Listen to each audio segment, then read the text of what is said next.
কোরবানি আর শুকরের গোশত পরিবেশন করলো, বলে দিল আপাতত এগুলোকেই জীবন রক্ষা করো। ঠিক সেই মুহূর্তে মুজাহিদেরা, মুসলমানেরা লাভ দিয়ে দাঁড়ায় গেছে, ইমানি শক্তি দিয়ে লাভ দিয়ে দাঁড়ায় বলতেছে, ও সম্রাটের কুকুরেরা, তোদেরকে আমরা এই মুহূর্তে সাবধান করে দিচ্ছি, আমাদের সামনে থেকে যদি তোদের এই নাপাক পানীয় যদি চলিয়ে না হয়, আমরা মুসলমানেরা তোদের এই পাত্রগুলো, নাপাক জিনিসের পাত্রগুলো আমরা লাঠি মেরে ভেঙে চূর্ণ বিচূর্ণ করে দিব। আমরা মুসলমানেরা সবাই জীবনের জন্য ঈমান নয়, আমরা মুসলমানেরা সবাই ঈমানের জন্য জীবন উৎসর্গ করতে এসেছি। আল্লাহু আকবার। কি বলেন সাহাবাদের মধ্যে দুর্বল না কিনা মজবুত? অনেক শক্তিশালী, অনেক মজবুত। এরকম সাহাবারা ঈমান আমাদের বানাইতে হবে। এবার কিন্তু সম্রাট ফেল, আরে বলতেছি পরীক্ষা কাজ হবে না, আরো কোন পরীক্ষা আছে নাকি? এবার সম্রাটের লোকেরা বলল, ও মহামান্য সম্রাট, আপনি সতের জন্য সতেরটা ফাঁসির মঞ্চ বানান, এক একজন যে একটা ফাঁসির মঞ্চে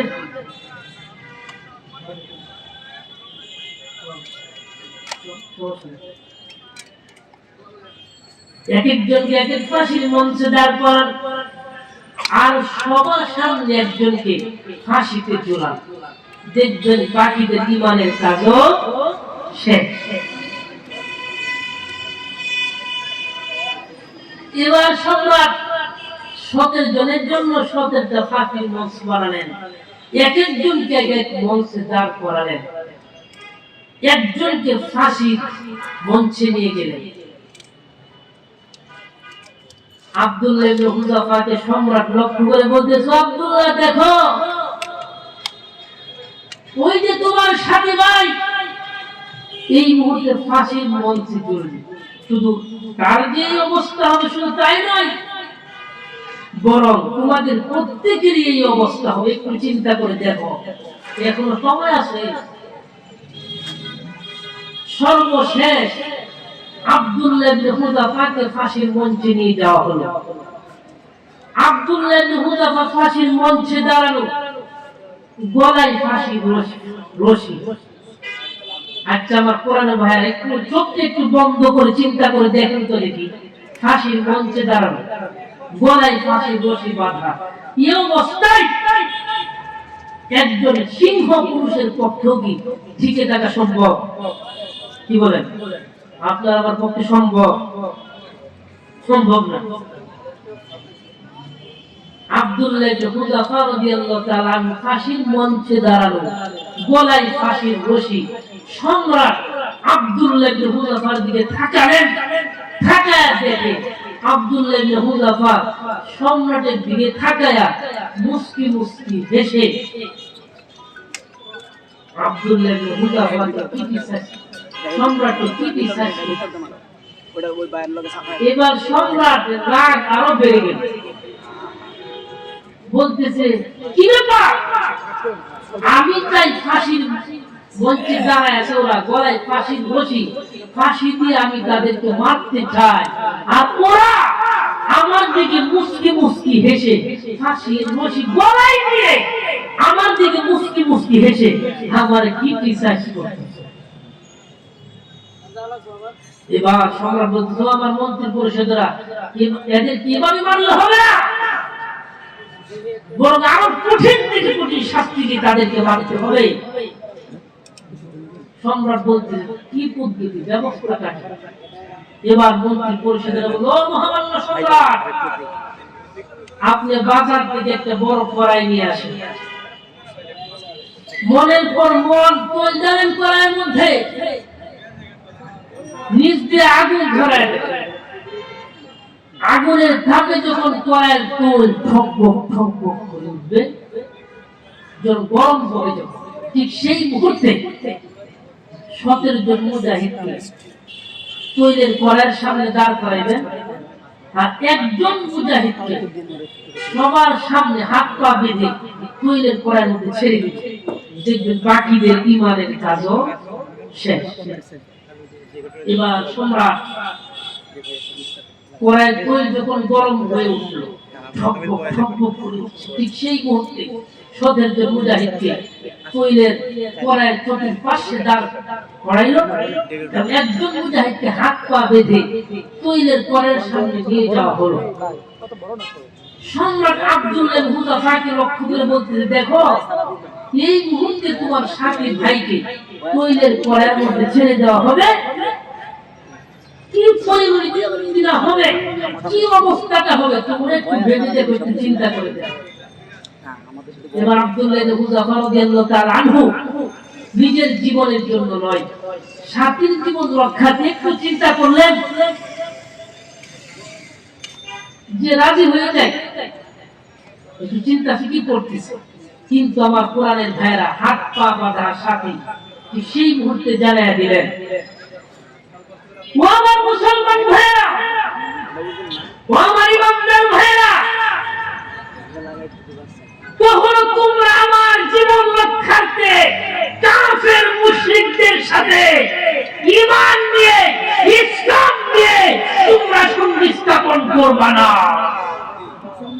ঠিক সেই মুহূর্তে হাত পা বাঁধা এই সাথী ভাইকে তৈলের কড়াইয়ের মধ্যে ছেড়ে দিয়েছে। একটু চোখে একটু বন্ধ করে চিন্তা করে দেখেন, দাঁড়ানো তৈলের কড়াইয়ের সামনে বাকি সাহাবায়ে কেরাম যে দাঁড়ানো ছিল, তাদের কি অবস্থাটা না দাঁড়িয়েছে।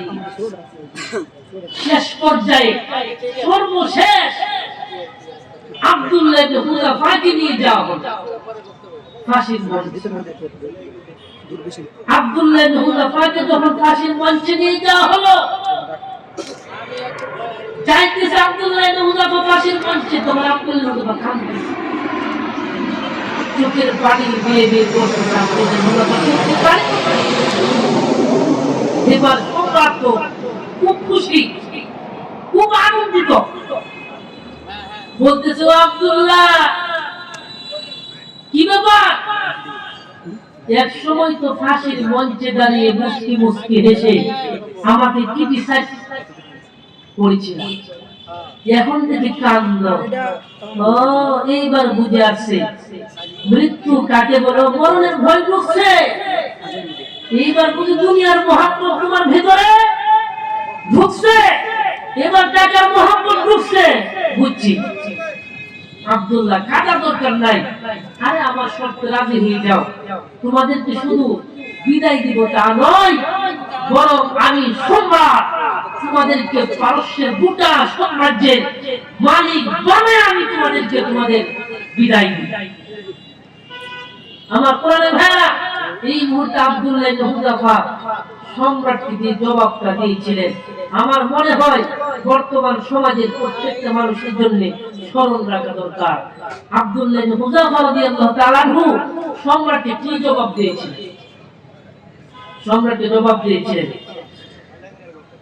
না রে সম্রাট না, ও সম্রাট তুমি মনে করেছো আমি আমার সাথীর পরিণতির কথা ভেবে কাঁদতেছিলে? সম্রাট না না না না, আমি আমার সাথীর পরিণতির কথা ভেবে কাঁদি না। ও সম্রাট তুমি মনে করেছো আমি মৃত্যুর ভয়ে কাঁদতেছিলে? সম্রাট না না না, আমি মৃত্যুর ভয়ে কাঁদি নাই রে সম্রাট। ও সম্রাট তুমি মনে করতেছ আমি দুনিয়ার মহব্বতে কাঁদতেছিলে? সম্রাট না না না, আমি দুনিয়ার মহব্বতে কাঁদি না। তুমি মনে করতেছ আমি দুঃখে কাঁদতেছিলে? সম্রাট না না না, আমার সাথীর পরিণতির কথা ভেবে আমি কাঁদতেছি না রে সম্রাট। ও সম্রাট তুমি জানো না আমি কি জন্য কাঁদতেছি, আমি একটা দুঃখে কাঁদতেছি রে সম্রাট। সম্রাট জিজ্ঞেস করে, আব্দুল্লাহ তাহলে বলো বলো তোমার দুঃখটা কি রে আব্দুল্লাহ? এবার আব্দুল্লাহ জবাব দেয়, ও সম্রাট তুমি জানো না এই যে আমার সাথী ভাইকে, আমার মুজাহিদ ভাইকে তৈলের কড়াইয়ের মধ্যে ছেড়ে দিয়ে আমার এই সাধারণ মুজাহিদ ভাইকে তৈলের কড়ার মধ্যে ছেড়ে দিয়ে তুমি যে ক্ষতি টানা করলে রে সম্রাট, এই দুঃখে আমি কাঁদতেছি রে সম্রাট। ও সম্রাট, তুমি জানো না এই যে আমার সাথী ভাইকে আমার আগে জান্নাতে তুমি পৌঁছায় দিলে, এই দুঃখে আমি কাঁদতেছি রে সম্রাট। ও সম্রাট, তুমি জানো না আমার এই সাথী ভাই দুনিয়াতে থাকা অবস্থায় দীর্ঘদিন ধরে এই সাথী ভাইয়ের সাথে একটা কম্পিটিশন চলে আসতেছিল, একটা প্রতিযোগিতা চলে আসতেছিল। কি প্রতিযোগিতা তোমার ছিল?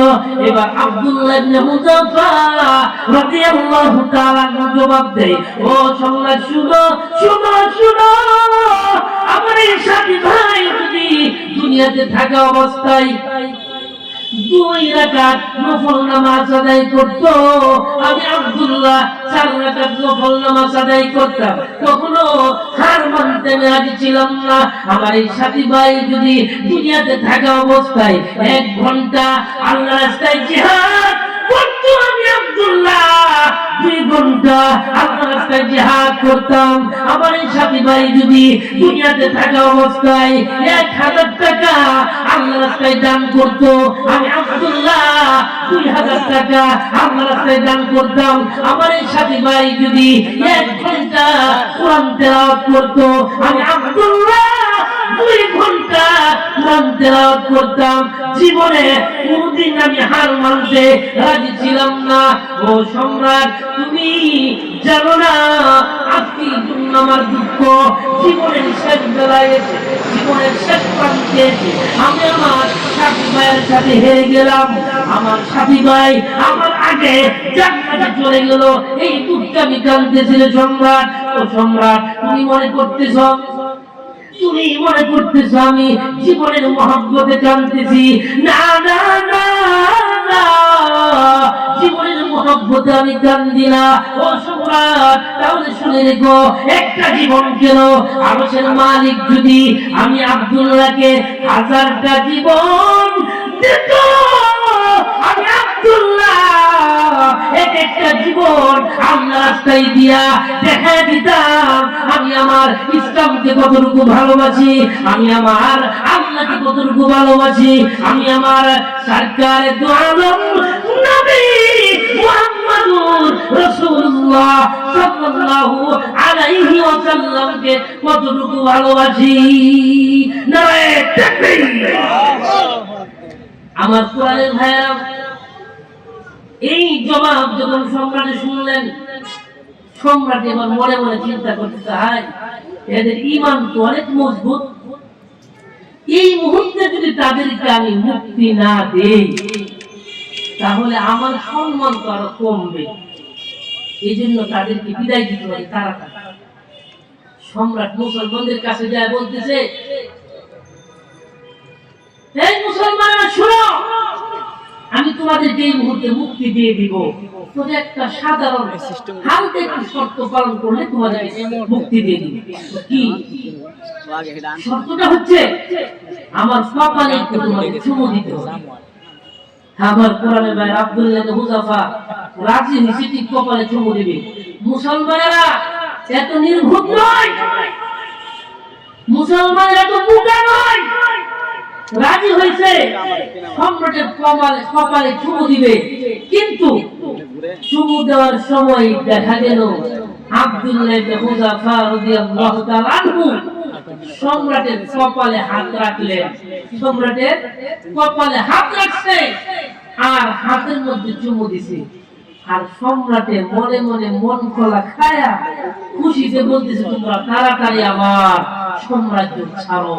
আমার কোরআনের ভাইরা, ও আমার দিনাবাই ভাইরা, আমার এই বাংলার মুসলমানেরা, আমার ইমানদার ভাইরা, যতদিন পর্যন্ত মুসলমানেরা দুনিয়াকে মহব্বত করে নাই, যতদিন পর্যন্ত মুসলমানেরা মৃত্যুকে ভয় করে নাই, যতদিন পর্যন্ত মুসলমানেরা মৃত্যুকে মহব্বত করে নাই, ততদিন পর্যন্ত তামাম পৃথিবী মুসলমানদেরকে তোয়াক্কা করে দিতে হবে, ঠিক না ঠিক? আর যেদিন থেকে থেকে মুসলমানেরা মৃত্যুকে ভয় করতে শুরু করেছে, যেদিন থেকে মুসলমানেরা মৃত্যুকে মহব্বত করতে শুরু করেছে, যেদিন থেকে মুসলমানেরা দুনিয়াকে মহব্বত করতে শুরু করেছে, সেদিন থেকেই মুসলমানদের উপর নেমে এসেছে কাফের মুশরিকদের পক্ষ থেকে অত্যাচার নির্যাতন শুরু বলেন ঠিক ঠিক না। তাহলে আজকে থেকে আমাদের শপথ করতে হবে, আজকে থেকে মুসলমানদের আবার শপথ করতে হবে, জীবনের জন্য ঈমান নয়, জীবন চলে যা জেলখানায় যাইতে রাজি আছে সমস্যা নাই, জীবনের জন্য ঈমান নয়, ঈমানের জন্য জীবন স্বর্গ করতে রাজি আছি। আমরা কে কে রাজি আছি? জীবনের জন্য ঈমান নয়, ঈমানের জন্য আমাদের মতো ফাঁসির মঞ্চেও রাজি আছি যাইতে ইনশাআল্লাহ। আল্লাহ পাক সবাইকে তৌফিক দান করুন, সকল বলেন আমিন। সাহাবারা ঈমান বাড়ানোর তৌফিক দান করুন, সকল বলেন আমিন। তোমার পুরাণের ভাইরা বলতেছিলাম, মনে আছে নি? আলোচনা শেষ করে দিব। সাহাবায়ে কেরাম ঈমানদাররা সংখ্যায় ছিল কম, অস্ত্র-শস্ত্র বিক্রি হচ্ছিল কি একেবারেই দুর্বল, আর কাফের মুশরিকরা সংখ্যায় ছিল বেশি, অস্ত্র-শস্ত্র বিক্রি হচ্ছিল মুসলমানদের থেকে অনেক অনেক শক্তিশালী। এরপর দেখা গিয়েছিল বিজয় লাভ করেছিল কারা? জুড়ে বলেন, বিজয় লাভ করেছিল মুসলমানরাই, আর পরাজয় বরণ করেছিল কারা? কাফের মুশরিক। কাফের মুশরিকরা যখন পরাজয় বরণ করে বদরের রণাঙ্গন থেকে দৌড়ায়া পলায়ন করে চলে যাইতেছিল, একদল মুসলমান বদরের রণাঙ্গন থেকে কাফের মুশরিকদেরকে দৌড়ায়া নিয়ে মক্কার দিকে উঠাইছে, পলাইতে শুরু বাধ্য করেছে। আরেকদল মুসলমান তারা চিন্তা করলো, আচ্ছা কাফের মুশরিকরা যারা ছিল তারা তো বদরের রণাঙ্গন থেকে চলেই গেছে, কিন্তু হইতে পারে কাফের মুশরিক না, আবার মুসলমানও না, কিন্তু মুসলমানের বেশ ধরছে। কি কর বেশ ধরেন যে মুসলমান আমাদের সমাজে আছে না, দরবেশরা ধরছে বেশ, এরকম বেশ ধরেন যে দরবেশ আমাদের এলাকায় আছে না। তো সাহাবা একদম চিন্তা করলে, আরে কাফের মুশরিকরা তো চলে গেছে, হইতে পারে মুসলমানের বেশ ধরে বদরের রণাঙ্গনে নবীর শত্রু এখনো থেকে যেতে পারে। শুধু নবীদের জমানায় ছিল এরকম দ্বিমুখী চরিত্রের লোক, তাই নয়, শুধু নবীদের যুগে এরকম মুনাফিক ছিল শুধু তাই নয়, বরং বর্তমান সমাজেও এই পৃথিবীতে থাকায় দেখেন যেখানেই মুসলমানদের মধ্যে দ্বন্দ্ব, সেখানেই দেখবেন এরকম দ্বিমুখী চরিত্রের লোকেরা মুসলমানদের মধ্যে দ্বন্দ্ব লাগায় রাখছে। এই জন্য আমাদের সাবধান থাকতে হবে যাতে এই দ্বিমুখী চরিত্রের লোকেরা আমাদের ঈমানদারদের মধ্যে ফিতনা লাগাইতে না পারে। তো আমার নবীদের জমানায় যেরকম ছিল এরকম এমন দ্বিমুখী চরিত্রের লোক আমাদের জমানায় আছে। তো সাহাবা একটু চিন্তা করলেন, আর এরকম দ্বিমুখী চরিত্রের লোক থাকতে পারে, এই জন্য তারা নবীজির পাহারায় ছিল, কখন না জানি তারা নবীদের উপর আক্রমণ করে বসে। কয় দল হইল? দুই দল। আরেক দল মুসলমান, কাফের মুশরিকরা বদরের রণাঙ্গন থেকে পলায়ন করতে বাধ্য হয়েছে, তারা তাদের অস্ত্র শস্ত্র উট ঘোড়া এগুলি ফেলে রেখে গিয়েছে। শরীয়তের পরিভাষা এগুলিকে বলা হয় মালে গনিমত, গনিমতের মাল, যুদ্ধলব্ধ মাল। একদল সাহাবা এই গনিমতের মাল সংগ্রহের কাজে লিপ্ত ছিল। এই যে তিন দল, কয় দল? তিন দল। বিকালবেলা বদরের মাঠে যখন এই গনিমতের মাল একত্রিত হয়েছে, এই তিন দল সাহাবা সামনে উপস্থিত। ঠিক সেই মুহূর্তে একদল সাহাবা একটা বলতেছে, দেখো তো এই গনিমতের মাল সংগ্রহ করেছি, অতএব এই গনিমতের মালের মালিক একমাত্র আমরাই। আরেকজন সাহাবা বলতেছে, দেখো আরে আমরা তো তোমাদের কাজটাই করছি, আমরা নবীজির পাহারায় ছিলাম, অতএব আমাদের একটা অংশ দিতে হবে। আরেকজন সাহাবা বলতেছে, দেখো আমরা এখানে আসি আলাই কালিমাতুল্লাহ, আল্লাহর দ্বীনকে আল্লাহর জমিনে প্রতিষ্ঠা করার জন্য, তো আমরা তো তোমাদের কাজটাই করেছি, অতএব আমাদেরকেও দিতে হবে। এই গনিমতের মাল নিয়ে সাহাবা একরামদের মধ্যে তর্ক বিতর্ক। আচ্ছা, সাহাবা একরামদের মধ্যে মাঝে মধ্যে তর্ক বিতর্ক হয়েছে, এটা ইতিহাস অস্বীকার করে না। এটাকে কেন্দ্র করে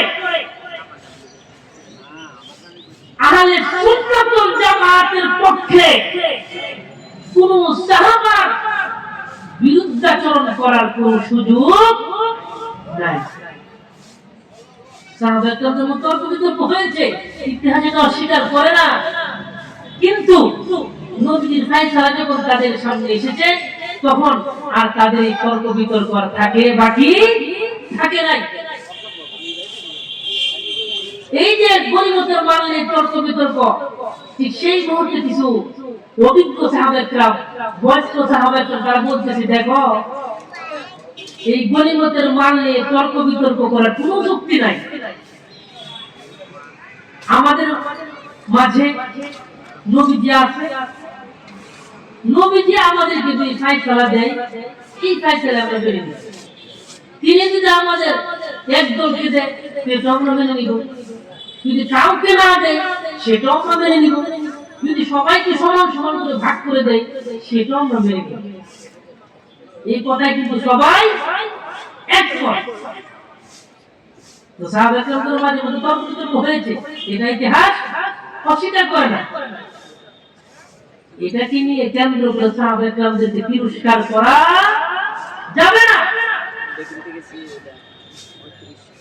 এই সবাইকে এই কথা একমত, ঠিক আছে, নবী যদি এই ফায়সালা দেয়, এই ফায়সালা আমরা কি করব মেনে আমার কোরআনের মায়া। এবার অভিজ্ঞ সাহাবা کرام নবীর কাছে যা বলতেছে, ইয়া রাসূলুল্লাহ, ইয়া হাবিবাল্লাহ, নবী গো আমরা তো গনিমতের মাল নিয়ে একটু তর্ক বিতর্কের মধ্যে লিপ্ত হয়ে পড়েছি, কেউ বলে আমি নিব, কেউ বলে আমি নিব, সংশোধন হইতেছে না। ইয়া রাসূলুল্লাহ, আপনি যেই ফায়সালা দেন সেই ফায়সালা আমরা মেনে নিব, আপনি যদি আমাদের কাউকে না দেন সেটা তো আমরা রাজি আছি। কিন্তু আমার কোরআনের ভাইরা, এই যে বদরের যুদ্ধ ইসলামের ইতিহাসে সর্বপ্রথম যুদ্ধ, এর আগে কোন যুদ্ধই সংগঠিত হয় নাই, এই জন্য এই ব্যাপারে নবীর কাছে কোনো ফায়সালা আসে নাই। আমার কোরআনের ভাইরা, আপনারা বলেন নবীজি জীবিত আছেন তো ফায়সালা কার পক্ষ থেকে আসবে? আল্লাহ পাকের পক্ষ থেকে আসবে। আর নবীজি যখন জীবিত নাই তো আল্লাহ পাক দুনিয়ার প্রত্যেকটা মানুষের যত সমস্যা আছে, কিয়ামত পর্যন্ত যত সমস্যা করবে সব সমস্যার সমাধান দিয়ে আল্লাহ পাক মহাগ্রন্থ আল কোরআন নাযিল করে দিবেন। কিন্তু আমাদের গবেষণা করে কি করতে হবে? করতে হবে। নবীজির কাছে পড়ে দিলে বারে কোনো ওহীও আসে নাই, সমাধানও আসে নাই, কিন্তু নবীজি জীবিত আছে, ফায়সালা করতে আসবে আল্লাহ পাকের পক্ষ থেকে। একটু পরে দেখা গেল জিবরিল আমি সরকার তো আলম নবীর কাছে এই গনিমতের মালের যুদ্ধ মালের সমাধান নিয়ে সূরাতুল আনফালের প্রথম দিকের আয়াতগুলো নাযিল করে দিলেন। নবীজির কাছে ফায়সালা নিয়ে আসলেন। আল্লাহ পাক বলতেছেন, ইয়াসআলুনাকা আনিল আনফাল قل الأنفال لله والرسول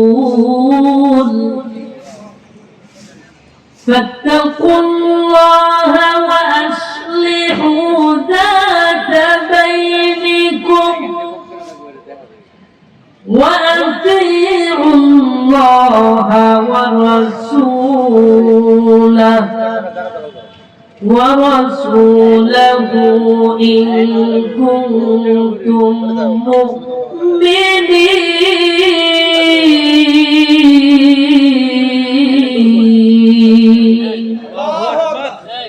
يسألونك عن الأنفال আল্লাহ বলেন নবী হে আমার প্রিয় হাবিব আপনাকে আনফাল সম্পর্কে জিজ্ঞাসা করে গনিমতের মাল সম্পর্কে জিজ্ঞাসা করে যুদ্ধলব্ধ মাল সম্পর্কে আপনাকে জিজ্ঞাসা করে আপনি বলে দিন কুলিল আনফালু লিল্লাহি ওয়ার রাসূল হে নবী আপনি বলে দিন গনিমতের মাল মাত্রই যুদ্ধলব্ধ মাল মাত্রই আল্লাহ এবং তার রাসূলের কার আল্লাহ এবং তার রাসূলের তো আল্লাহ তো মাল গ্রহণ করবেন না নবীজিকে দিলেন নবীজিও মাল নেবেন না নবীজি সাহাবা একরামদের মধ্যে এই গনিমতের মাল সমান সমান করে বন্টন করে দিলেন সমান সমান করে বন্টন করে যখন নবীজি মালগুলো দিলেন একজন সাহাবা মনে মনে চিন্তা করতেছে আরে যদি আমাদেরকে এককভাবে দিত সবাইকে না দিত তাহলে তো আমরা একটু বেশি পাইতাম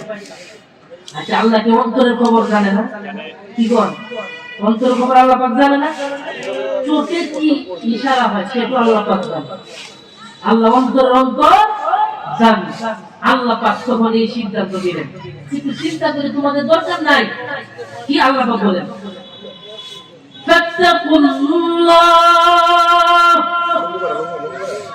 আরে তোমরা আল্লাহকে ভয় করো আল্লাহকে ভয় করো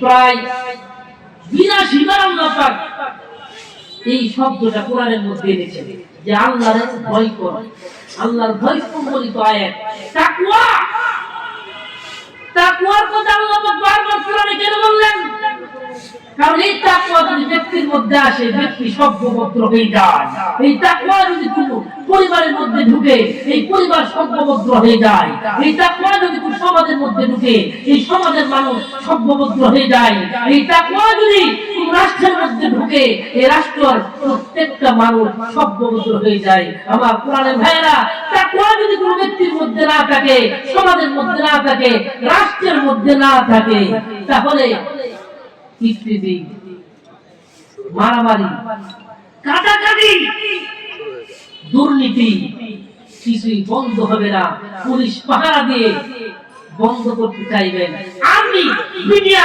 নিয়োগ করে বন্ধ করতে চাইবেন মারামারি কাটাকাটি হানাহানি কিছুই বন্ধ হবে না কিন্তু যদি তাকওয়া যদি ঢুকে যায় ভিতরে সমাজের মধ্যে রাষ্ট্রের মধ্যে যদি তাকওয়া ঢুকে যায় পুলিশ বিডিআরের পাহারা দেওয়ার কোন দরকার নাই এমনি রাষ্ট্রের প্রত্যেকটা মানুষ সভ্যভদ্রে পরিণত হয়ে যাবে যদি বলুন ঠিক কি ঠিক না এজন্য আল্লাহ বলেন ফাত্তাকুল্লাহ তোমরা আল্লাহকে ভয় করো আল্লাহকে ভয় করো আরে তোমরা গনিমতের মাল নিয়ে তর্ক বিতর্ক করতেছো একজনে বলতেছো আমাদের মাল আরেকজনে বলতেছো আমাদের মাল না না না এই মাল কারণে এই মাল মাত্র একমাত্র আল্লাহ এবং তার রাসূলের ফাত্তাকুল্লাহ তোমরা আল্লাহর ভয় করো ওয়াতিউর রাসূল রাসূলের আনুগত্য করো রাসূলের কি করতে হবে আনুগত্য করতে হবে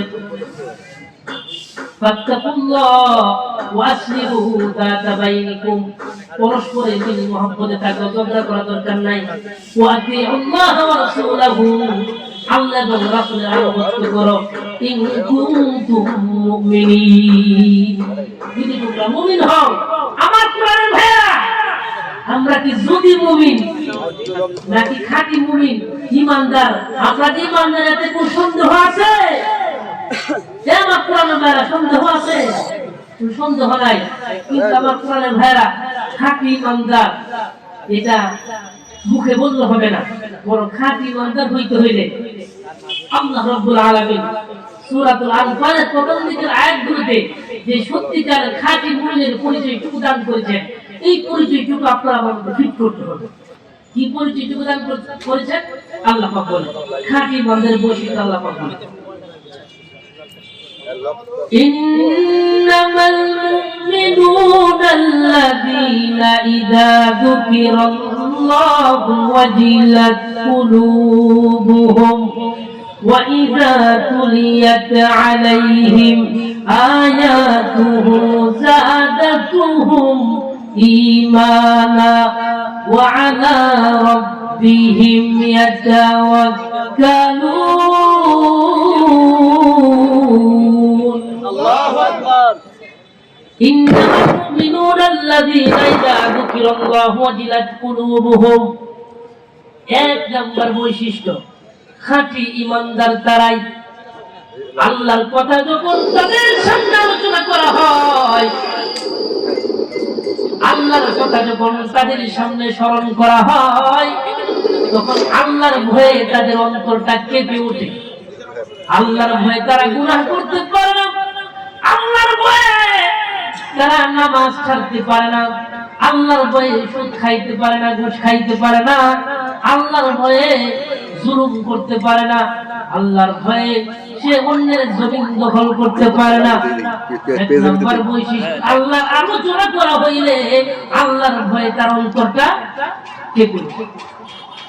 দুই নম্বর, ওয়াইদা তুলিয়াত আলাইহিম আয়াতুহু যাদাতুহুম ঈমানা। কুরআন তেলাওয়াত করা হইলে ওই বান্দার ঈমান আরো বেড়ে যায়, ঈমান বেড়ে যায়। দুই নাম্বার, ওয়া আলা রাব্বিহিম ইয়াতাওয়াক্কালুন। তিন নাম্বার বৈশিষ্ট্য আল্লাহ বলেন খাঁটি ঈমানদার তারাই যারা একমাত্র আল্লাহর উপর ভরসা করে। কার উপর ভরসা করে? আল্লাহর উপর, নাকি দরগা পীর বাবার উপর, মাজারের উপর? আমার কোরআনের ভাইরা, সন্তান আদি দেওয়ার মালিককে পীর বাবা না আল্লাহ? ভালো মন্দের মালিককে পীর বাবা না আল্লাহ? রিজিক দাতাকে আল্লাহ না পীর বাবা? সেজদার মালিককে পীর বাবা না আল্লাহ? এজন্য আল্লাহ পাক বলেন খাঁটি ঈমানদার তারাই যারা একমাত্র আল্লাহর উপর ভরসা করে। চার নম্বর বৈশিষ্ট্য, আল্লাযীনা ইউকিমুনা আস-সালাহ। আল্লাহ বলেন খাঁটি ঈমানদার তারাই যারা নামাজ কায়েম করে। যারা কি করে? নামাজ কায়েম করে। নামাজ কায়েম করার অর্থ কি? আল্লামা সাল্লাল্লাহু পানিপতি রাহমাতুল্লাহ তাফসীরে মাযহারিতে লেখেন নামাজ কায়েম করার অর্থ হইল সময় মতো নামাজ পড়া, ওয়াক্ত মতো নামাজ পড়া, নামাজের মতো নামাজ। সময় মতো নামাজ বুঝেননি? জোহরের সময় জোহরের নামাজ পড়া, আসরের সময় না, ফজরের নামাজের সময়, ফজরের সময় ফজরের নামাজ আদায় করা। ঘুম থেকে উঠা ৮টার সময় নামাজ নয়। অনেকেই বলে হুজুর ঘুম ভাঙে না, যে সময় পড়তে হবে। আরে কি ব্যাপার, এখন বর্তমানে এই কথা চলবে না, এখন ডিজিটাল জমানা, একেবারে ঘুম ভাঙার মতো সব সিস্টেম আমাদের হাতে আছে। ঠিক আছে, ঠিক। এদিন এই কথা চলবে না, নিয়ত থাকলেই হয়, অন্তরে এরাদা থাকলেই হয় যে আমি ফজরের নামাজ আদায় করব। তো নামাজ যারা সময় মতো আদায় করে এবং নামাজের মতো নামাজ আদায় করে, তার সুন্নাত তরিকাতে নামাজ আদায় করে, তারা খাঁটি মুমিন। ৫ নম্বর বৈশিষ্ট্য, ওয়া মিম্মা রাযাকনাহুম ইউনফিকুন। আল্লাহ প্রদত্ত সম্পদ যারা আল্লাহ রাস্তায় ব্যয় করে, আল্লাহ প্রদত্ত সম্পদ যারা আল্লাহ রাস্তায় ব্যয় করে, তারা খাঁটি মুমিন। আচ্ছা আমার কোরআনের ভাইরা, এই যে এই ৫টা বৈশিষ্ট্য যারা অর্জন করবে, যাদের মধ্যে থাকবে, তারা খাঁটি ঈমানদার। এটা কি আমার কথা, ইউটিউবের কথা? কি কোন কার কথা? এটা আল্লাহর কথা। দেখেন আমি বলি না, আল্লাহ বলেন উলাইকা হুমুল মুমিনুনা হাক্কান। আল্লাহ সার্টিফিকেট দেন ওই ৫টা গুণ যারা অর্জন করবে, এই ৫টা গুণ যাদের মধ্যে থাকবে, আল্লাহ বলেন উলাইকা হুমুল হাক্কান। তারা কি? সত্যিকারের ঈমানদার। উলাইকা মুমিনুনা হাক্কান, তারা সত্যিকারের ঈমানদার। আমার কোরআনের ভাইরা, যদি আমরা ইমানদার হতে পারি তাহলে আল্লাহ পাকের পক্ষ থেকে দুইটা পুরস্কারের ঘোষণা। কয়টা পুরস্কারের ঘোষণা? দুইটা। সাধারণ কোনো পুরস্কার নয়, পুরস্কারগুলি খুবই দামি, খুবই মহান। দুইটা পুরস্কারের ঘোষণা। কি দুইটা পুরস্কার? আল্লাহ পাক বলেন লাহুম দারাজাতুন ইনদা রাব্বিহিম ওয়া মাগফিরাতুন ওয়া রিজকুন কারীম।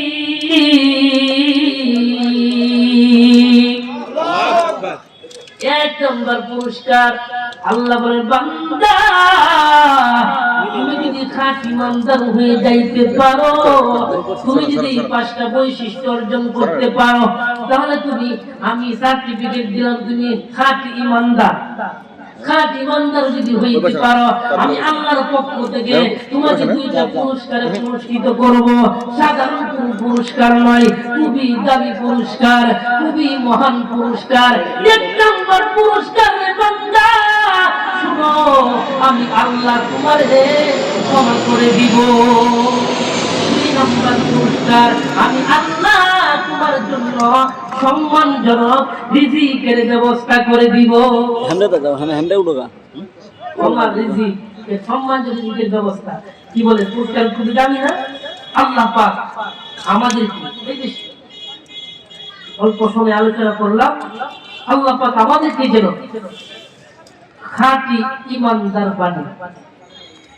খাঁটি ইমানদারের যে বৈশিষ্ট্য আল্লাহ পাক সূরাতুল আনফালের প্রথম দিকের আয়াতগুলোতে করেছেন, এগুলো যদি আমরা নিজেদের মধ্যে ফিট করতে পারি, বাড়িতে যায়া